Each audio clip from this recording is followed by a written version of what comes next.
menehono sandangan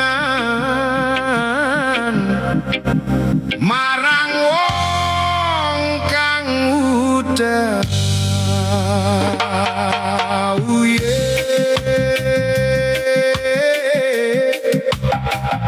urip iki ora mung kanggo awake dhewe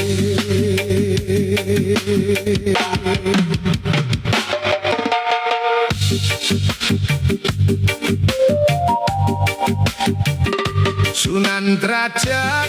wis paring piwulang urip becik kebak tulung tinulung aja mung sugih pandhe donya nanging sugih rasa tresno yen tanggamu lagi nandang susah aja mung meneng ning omah ulurna tangan kanthi ikhlas kabecikan mesti males kanjo mung titipan ora ana sing digawa nanging amal kabecikan bakal dadi pepadan urip tulung tinulung urip rukun tresna marang sapadha urip gotong royong tulus ati iku dalan tumuju berkah sing duweni aja lali isih akeh sing ngenteni kabecikan aja mati urip bakal luwih berarti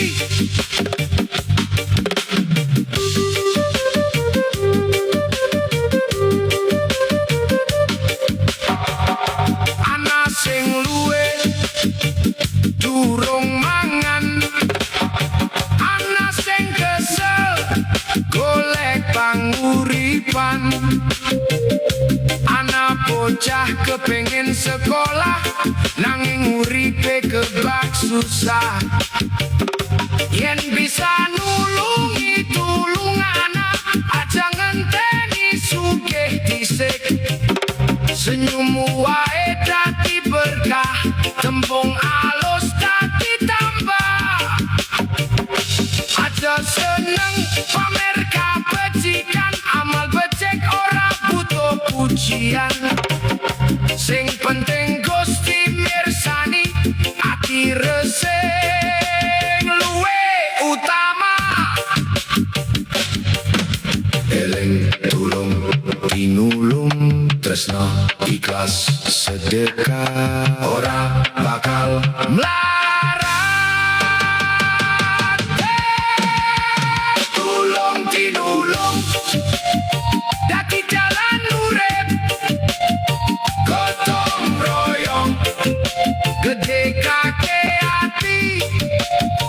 Sunan Derajat wis ngelingake sing paling sugih dudu sing akeh bandha nanging sing seneng menehi kanthi tulus ati